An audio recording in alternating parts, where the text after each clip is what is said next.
They trained you your whole life to be polite, to stay quiet, to wait for your turn, to be patient, to obey rules that never served your greatness, to chase comfort instead of control, to seek approval instead of dominance, to settle for safety instead of power, and nobody ever warned you that this soft programming would slowly kill the predator inside you and turn you into something easy to manage, easy to replace, easy to ignore, because the world does not reward the obedient, it exploits them, and the world does not fear the emotional, it controls them. And the truth is, fearlessness is not something you are born with, it is something you carve out of pain, isolation, discipline, and silent pressure, because fear is not your enemy. Fear is your initiator. Fear is the fire that burns weak identities and forges dangerous ones. And the moment you stop running from discomfort and start walking into it with calm eyes and steady breath, your transformation begins, because reaction is weakness and control is power. And the day you stop reacting emotionally to disrespect, rejection, insult, failure, and loss, the day you stop explaining yourself to people who do not deserve access to your mind, you become unreadable, unshakable, and unmovable, because emotional men are easy to manipulate, but cold men are impossible to predict, and unpredictability is fear, and fear is influence, and influence is power. So, you learn to speak less and observe more. You listen between words. You read body language. You detect patterns. You notice who craves attention, who feeds on validation, who lies for survival, and who lies for control, because every human being exposes themselves if you give them enough space to talk, and your silence becomes the room where they reveal their truth without realizing they are being studied, and while they celebrate small victories, you study their habits. While they chase praise, you sharpen your strategy. While they announce every move, you prepare executions in silence, because true danger is never advertised. Real danger arrives without warning, and then you understand that not everyone deserves access to you. Not everyone deserves your loyalty, your energy, your time, your vision, because attachment without respect is just self-betrayal disguised as love, and relationships that weaken your discipline are enemies in friendly clothing. And the moment you choose self-respect over belonging, standards over sympathy, mission over mood, you instantly separate yourself from the crowd, because the crowd lives for comfort and the dangerous live for command. And this is where loneliness enters, not as punishment, but as training, because isolation is where weak habits die and strong systems are built. Isolation is where you face your insecurities without distraction, your anger without outlets, your fears without escape, and you either collapse there or you evolve there. And most people collapse because discipline is painful and consistency is boring and growth feels slow. But the dangerous man understands that boring daily execution is what builds explosive long-term power. And while the world is addicted to motivation, he is addicted to structure. While they need excitement to move, he moves even when everything inside him feels empty, because motivation is a drug that fades and returns. But discipline is a command that does not negotiate, and every single day he chooses discomfort over distraction, order over chaos, training over temptation, pressure over pleasure, because he knows that short-term pleasure creates long-term weakness and short-term pain creates long-term dominance. And slowly his body changes, his posture changes, his eyes change, his presence changes, and people start reacting differently without understanding why. Rooms feel quieter when he enters. Jokes feel smaller around him. Disrespect disappears without confrontation, because his silence now carries weight, his restraint now carries threat, his focus now carries authority, and he no longer chases attention, because attention is cheap and power is silent, and he no longer fears being misunderstood, because misunderstood men build empires, while understood men entertain crowds. And as his discipline hardens his character, his mind becomes sharper, faster, calmer, under pressure, able to make decisions in chaos without shaking, able to take losses without breaking, able to take wins without becoming drunk on praise, because emotional control is the crown of the fearless.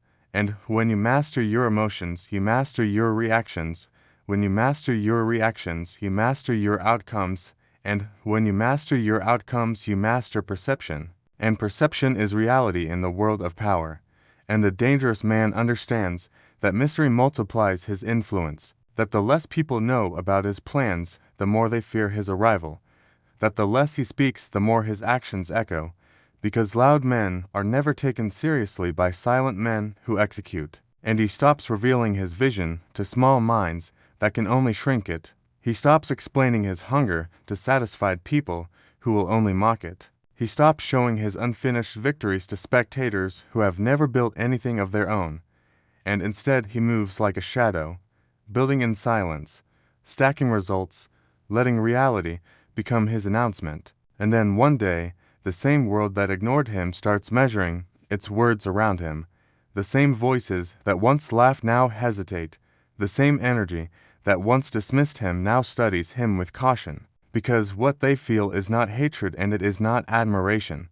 It is unease, because they cannot predict him anymore. And unpredictability is fear. And fear is respect in its rawest form.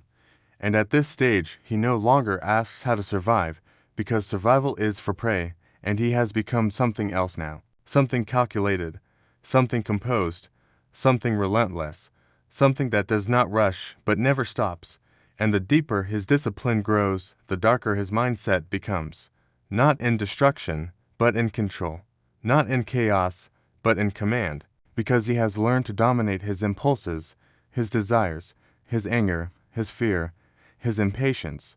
And a man who can dominate himself can dominate environments, systems, rooms, negotiations, wars of silence and wars of execution. Because the most dangerous man is not the angriest one, it is the calmest one, the one who does not need to prove anything because his preparation has already proven it for him. And when life hits him with betrayal, loss, failure, humiliation, he absorbs it like pressure in a sealed weapon, compressing the pain into focus, turning every scar into strategy, every disappointment into data, every fall into recalibration.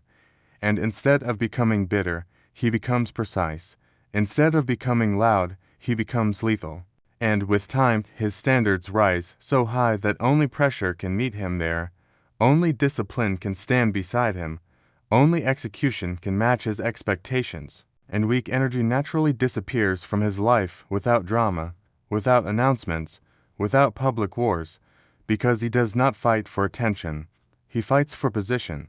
And position is taken through consistency, not confrontation. And this is where fearlessness becomes something deeper than bravery, because bravery charges forward blindly, but fearlessness walks forward with awareness, with calculation, with readiness for impact, knowing exactly what it might cost and still accepting the price without hesitation, because he has already paid worse prices in private while nobody was watching. And as the years pass, his power becomes quiet, his confidence becomes grounded, his hunger becomes controlled, and he no longer needs to tell the world who he is, because the world already feels it in his presence, and people around him begin to self-correct their behavior without being told, and competitors begin to train harder without knowing why, and enemies begin to hesitate before making moves without understanding the source of the tension, because a man who has mastered himself changes the atmosphere without touching anyone. And this is the highest level of fearlessness, when your existence alone creates shift. And at this stage he understands that true darkness is not violence, it is discipline, true danger is not rage, it is restraint, and true power is not domination of others, it is absolute control of oneself under pressure, under temptation, under chaos, under loss. And that is why he is no longer interested in being liked. He is interested in being unbreakable, no longer in being accepted, only in being undeniable, because liked men can be replaced, but undeniable men become unavoidable, and this is the final evolution where you no longer chase the world begins to slowly adjust itself around your momentum, your standards, your gravity. And that is when you finally understand that fearlessness was never about eliminating fear. It was always about commanding it, standing inside it without collapsing, breathing through it without running, using it as fuel instead of letting it become a cage. And at that point, you are no longer trying to stay safe, no longer trying to fit in, no longer trying to survive storms created by others, because you have become the pressure that shapes storms, the presence that bends environments, the silhouette that walks without noise but leaves impact behind, and the world no longer asks who you are. It prepares itself for what you might become, because you are no longer someone who reacts to danger. You are the danger.